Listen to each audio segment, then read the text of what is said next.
When an anime leaves you speechless. Go beyond!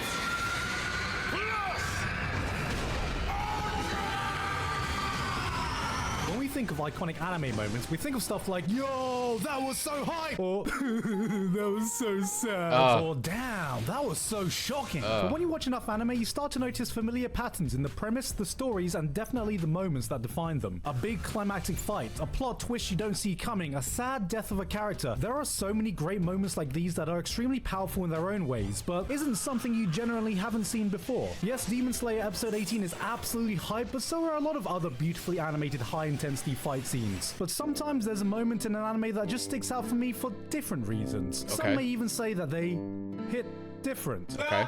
I said it! I said the thing! These are moments that might not be the most hype, most iconic, most talked about, or even the most memorable, but for one reason or another, they've just refused to leave my mind. So I've compiled a short list of Gigguk's random anime moments that live rent-free in my mind in no particular order or theme. Yes, Okay, I'm this only is making cool. this so I can nerd out about shit I don't get to talk about enough. Obviously, there's going to be spoilers, so I'll make sure to show what I'm going to talk about before I start each segment, but if you're anything like me, I have this awful habit of discovering shows and movies I want to watch by watching out-of-context scenes I've recommended on YouTube, even if they are full of spoilers. I know, okay? So hey, maybe is a you're little as weird. broken as I am, but without further ado, let's get to it. But before I start my first pick, a quick word from today's sponsor. Guys, you know what time it is? It's Boxu time. Boxu is a premium Japanese snack box that works with businesses all over Japan to bring you authentic snacks from their country. You get a new theme of great treats every month sent straight to your door. Look at this box. Now, this box can hold a lot of treats, I tell you. As you guys know, summer is coming up, which is why this month's theme is Midori Summer. That Wow. means green summer. I'm not hungry, Josie. Yes, June is rainy season in Japan, which is when we get the best greenery and fruits a man could ask for. And all the snacks in here reflect just that. Alright, first we've got some shiro miso senbei. I need something savory first before I get to the sweet, so let me give this a shot. Oh, that smells so delectable. Oh, That goodies crunch. much when you got Boxu. Holy crap, this is hitting the spot. And oh my god, I just saw this. If you don't know, these sable cookies are goated. This one's the pear sable cookie. I've never had the pear flavor before, so... What's up? The perfect cookie doesn't exist. Oh wait. Oh, nice and soft and rich. God damn. So if you want to try some awesome Japanese snacks today and also help support my channel, click the link in the description to get some Boxu for yourself or a friend. You can also use code Gigguk to get $15 off your first Boxu purchase. Thanks, Gigguk. Thank you very much to Boxu Wow. for sponsoring me today. Back to the video. Give me more. Give me more. Music performances. The climactic moment in any music anime that separates the men from the boys, the women from the girls, Hell the yeah. beeps from the boops. Hell I'm not yeah. even a big music guy, but great performances can be some of my personal What do you favorite want, moments huh? in What's the all of plan? anime. What There you is a doing? wave of emotion you can get that is different from a hype fight scene or a sad dramatic scene. Haruhi, K-On!, Your Lie in April, Angel Beats. There are a lot of iconic music scenes in anime, but to me, no performance has made me feel such a journey of emotions as much as Kids on a Slope, Episode 7. When you hear that the director and composer of Cowboy Bebop are teaming up again to work on a music drama revolving around jazz, you get That's excited. pretty sick. And this is coming from someone who doesn't know the first thing about jazz, except that one of the main tracks used in the show is the jazz classic Monin, which is aptly named because every time I hear that sexy jazz beat, it got me feeling like... Wait, no, wrong clip. Yeah, that'll do. It's Japan in the 1960s, and you have two best friends who are about one seductive look away from kissing their homies goodnight and shouting no Jojo. But at This this a point in the yaoi? series, they are having a little bit of a lover's tiff. They aren't talking to each other, their music group has broken up, and their drummer has gone and joined another band right before the big school festival music performance. But, oh no! Something's gone wrong before they're about to get on stage! The setup was predictable, we knew what was coming, but that didn't detract from the magic we were about to see. The school is treated to the purest unplanned jam session between two musicians you could ask for, doing their own rendition of The Sound of Music's My Favorite Thing to Snow White's Someday My Prince Will Come. For 4 glorious minutes, their musicians become their voice actors. Not a single line of dialogue is uttered between them, but you understand everything they are saying to each other through the language of music, and like the audience, As I jazz, was baby. absolutely As mesmerized. jazz, baby. I'll be honest, I'm kind of illiterate when it comes to trying to break down or describe music, so all I can say is that the beeps and the boops fired up neurons in my brain so hard, it might as well have turned the serotonin being released into goddamn crack. Yo, this scene was so good. His jabs are so sexy, it got me more bricked up than all ecchi fan service anime I've watched combined. And just when I thought I couldn't get more bricked up, just when I thought they couldn't peak any harder, they pulled this out.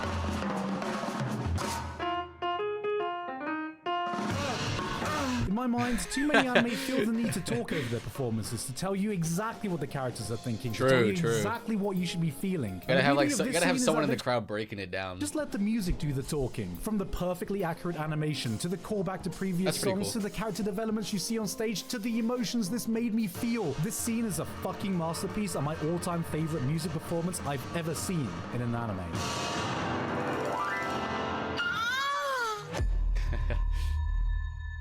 Voice acting. Without voice acting, we'd be watching a silent film, and great voice acting can elevate the most emotional scenes from an anime into something even more spectacular. I love you! Or we can break it. There have been so many amazing moments of voice acting. Wait, is that real? Is that from an actual anime? That's not just Gigguk doing some like funny clip? Or we can break it. There have been so many amazing moments of voice acting that I've seen in anime, I can't even come close to listing them all. From the serious to the sad, hype to emotional, to performances that are downright spellbinding, like Restless Vagrant. You idiot. We'll just steal off the miners. Now clearly, the art of voice acting peaked here, but that's a video game. Amazing voice acting features in some of the most iconic... I want to hear that again. Restless Vagrant. You idiot. We'll just steal off the miners. Now clearly, the art of voice voice is that acting... Gigguk? Peak tier, but that's a video game. Amazing voice acting features in some of the most iconic scenes in all of anime. So it's incredible that the first thing that comes to mind when I think of a single voice acting scene that dropped my jaw to the floor is not from this or this, but from a slightly above average studio trigger show that no one bloody remembers. When supernatural battles become commonplace.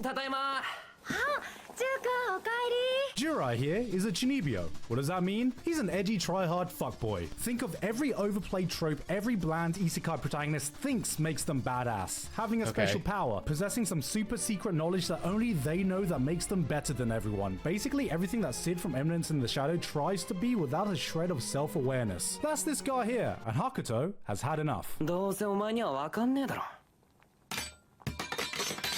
So you have chosen death. Think of everything you've ever wanted to scream and shout at every edgy, too cool for school teenager you've met, and that's where Hakuto is. Because for 2 unstopping, uncut, unfiltered minutes, she just unloads.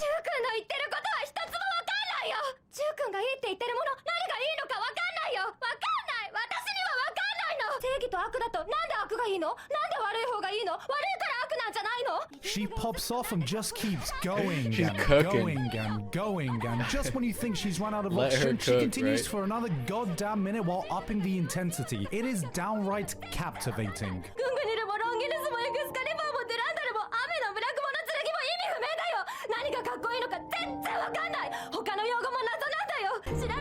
What the fuck?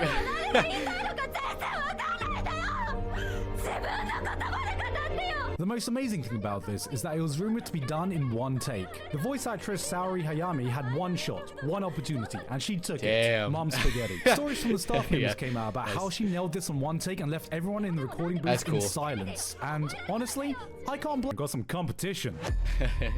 Yeah. I love anime fans, but goddamn, some of y'all got that TikTok brain. If there's not a character getting punched or something exploding every 5 minutes, I gotta start playing some Subway Surfer at the bottom of the screen to make sure you guys are paying attention. But when done right, nothing is more engrossing to me than a good dialogue scene. Eren confronting Reinhardt, Yang Wenli meeting Reinhard, pretty much anything from Monogatari. These are moments of nothing but characters talking that had me glued onto the screen more than any Michael Bay Megaman-ass explosion ever could. But the one dialogue scene I always come back to is the Banquet of Kings from Fate Zero, Episode 11. These are all the series I haven't seen. This is cool. Alright, pause. Now I know this is less a scene and more an entire bloody episode, but that's how gripping it is. I've watched this subbed, I've watched this dubbed, I've watched this goddamn raw, and I'm still hooked from minute 1 to minute 20. And no, it's not because I get another chance to explain Fate. Alright, so let me explain Fate. What is it, Kat? We've got a battle royale to the death going on, where there can only be one victor out of 7 teams that comprise of 7 mages who are paired up with a hero either from legend or real world history. Can't believe I'm fucking doing this again. Now at this point, we are well into this battle royale. People have died, battles have already been fought, every team is at each other's throat. Then, out of nowhere, one of the heroes busts through the enemy stronghold, turns up at that doorstep, faces off with them, and he's like, fancy going to the pub and grabbing a pint? Dying the life of a true Brexit geezer. Rev up the Bugatti, Pop down, have a couple pints with the lads. That's right. No swords, no fights. What Just proceeds a bit to of happen is a banter. whole episode of 3 of the heroes sitting around in a circle drinking and talking. Just a bit of banter. This is a prime example of what happens when you put a bunch of interesting, larger-than-life characters in the room together and let them carry a scene with dialogue alone. Because while at the beginning, it's nice just to see these characters interacting without the pretense of a fight, it really starts to kick off when the topic of what it means to be a true king comes up. I have every intention of plundering your abundant storehouse until it's been laid bare, so get ready.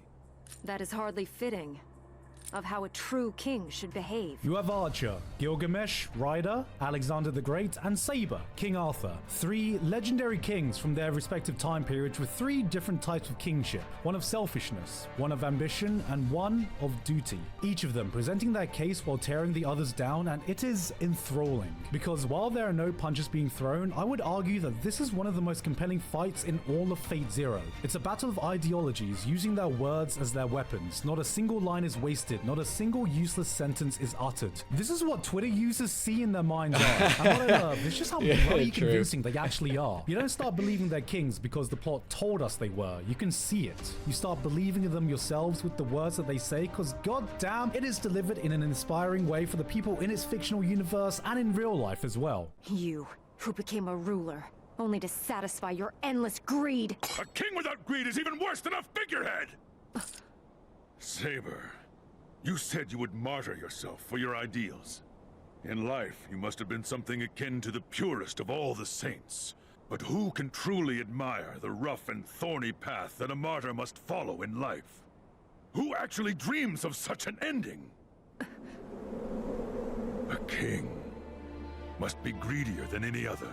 He must laugh more loudly and rage for much longer, and embody the very extreme of all things, good and evil. My man's out here making a case for being a tyrannical leader, and I'm somehow being convinced. Yeah, 'Cause I right. think the most amazing thing about this scene is that objectively, they are all right, and they are all wrong in their own way. It should be impossible for anyone to actually win this fight, yet through sheer charisma and Giga Chat energy, a winner does emerge. Through his words and actions, Ryder is able to shake Saber's ideology to her core. His words cut deeper than any sword ever could, and if that wasn't enough, he ends things off with a demonstration that shows her what his kingship means. And he uses his noble phantasm, essentially his ult, don't worry about it, a move you Okay. should really not be revealing to your enemies willy-nilly just to prove a goddamn point. Oh, it was so worth it. This was the most epic conclusion for one of the most gripping I really need to dialogue watch scenes Fate, I've man. experienced from an anime. No matter who would I just don't know eventually where go to on start. to win the Holy Grail War, ultimately Ryder won over our hearts in this scene, which was oh so on point for this legendary character. My bond with them is my greatest treasure,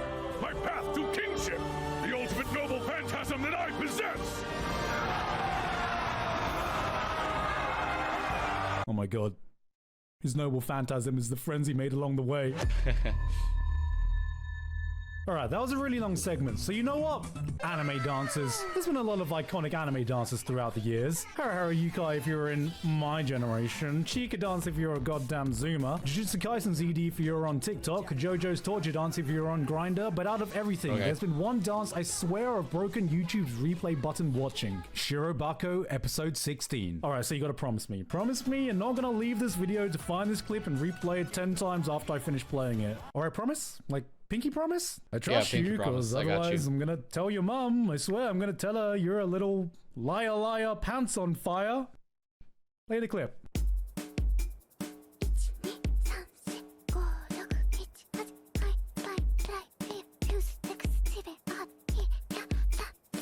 12345678910111213141516 That's it.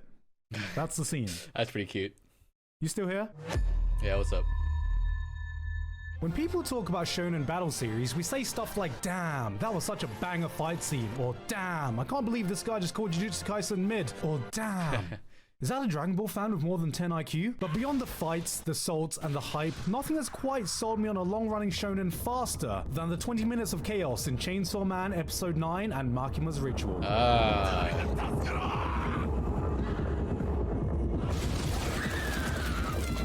Am I doing a bit of a cop-out by picking a moment from one of the most hyped recent anime? Yes. Did I want to talk about this so I have something to clickbait this video with in the thumbnail? Maybe. But this stands out to me as how to do a turning point in your story.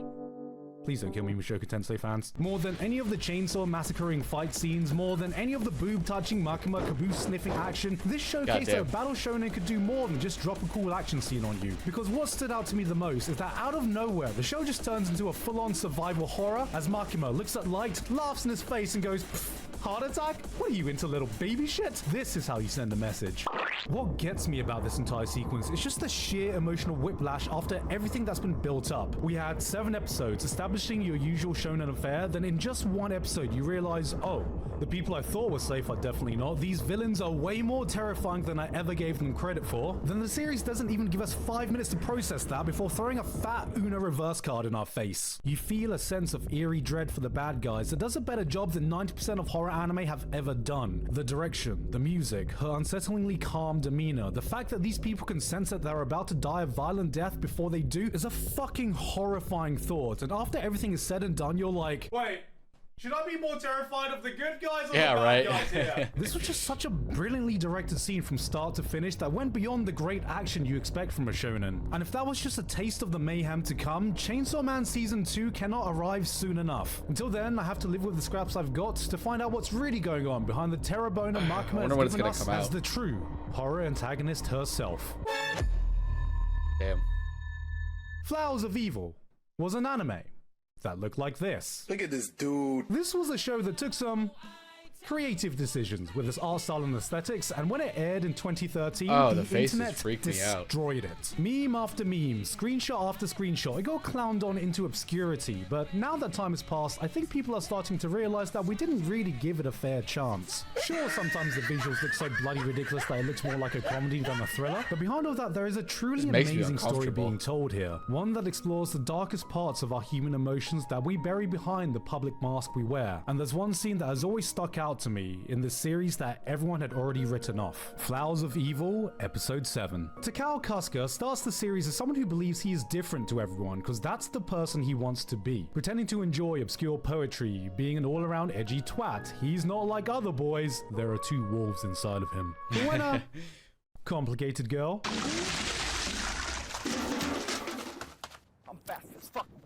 Nakamura sees him in a moment of weakness, she knows what perverted and sick desires lie beneath the surface he presents. She torments him, wears him down and blackmails him, tears into him for days until you see all of his fake ideals and the facade he wears crumble into nothing. Oh, she kind of calls him out. This scene That's kind is of that funny. breaking point.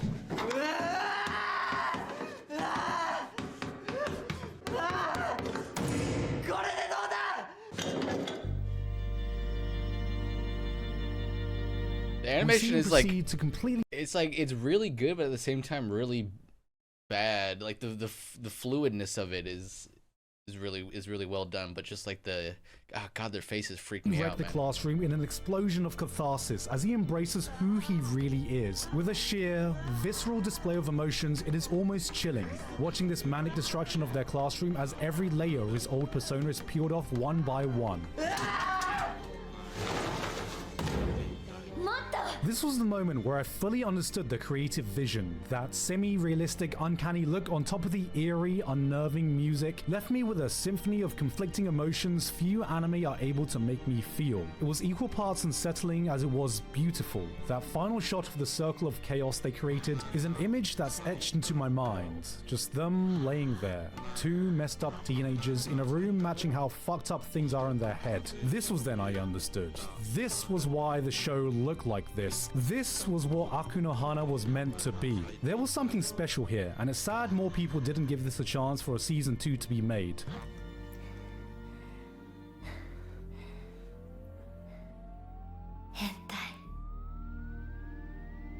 Oh, I'm a pervert. What the hell? There are many moments in anime that get me emotional enough to get the waterworks running. Sad parts that pull at the heartstring until there are no emotions I bet he's gonna talk about Made in Abyss. left to ring out, but sometimes I watch a scene that makes me tear Maybe, I up don't even know. if there's nothing sad happening on screen. Oh, maybe and not. one of those moments is the running scene from episode 2 of A Place Further Than the Universe. Ah, never mind.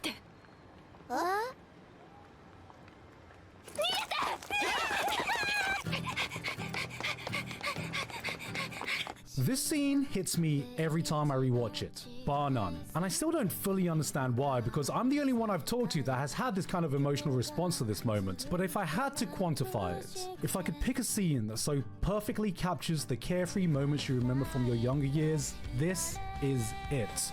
It is pure freedom.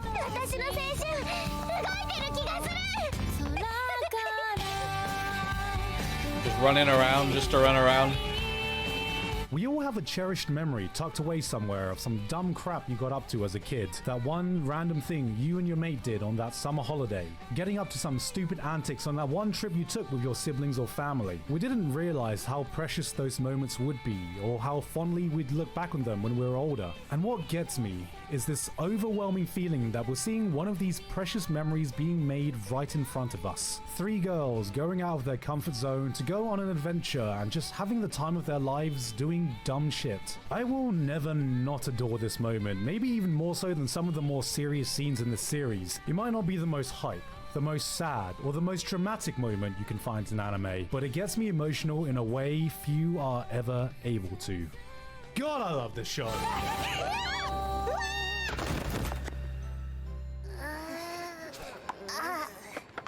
And that was everything I had time to talk about today. I didn't even get through a tenth of everything I could have talked about, but Yeah, right. I don't want this video to be an hour, so who knows? If you guys like this enough, maybe I'll do some more of these types of videos. If you didn't already know, I'm going to be touring Europe with Trash Taste in September this year. A lot of tickets have already sold out, but we have a few venues with some availability, so if you're in the area, get your tickets now while they're still available. I'll leave a link in the description for all the available venues left. And of course, thank you to the patrons this month: Alpha Sigma, Author Curtis Eckstein, Basil. Yeah, he's really good at Degenerate, breaking Flabberwocky, really good at breaking down anime scenes and how he feels about them and why they're so important to him. Yeah, that was cool. A lot of those scenes are from animes I have not seen before, so I enjoyed that a lot.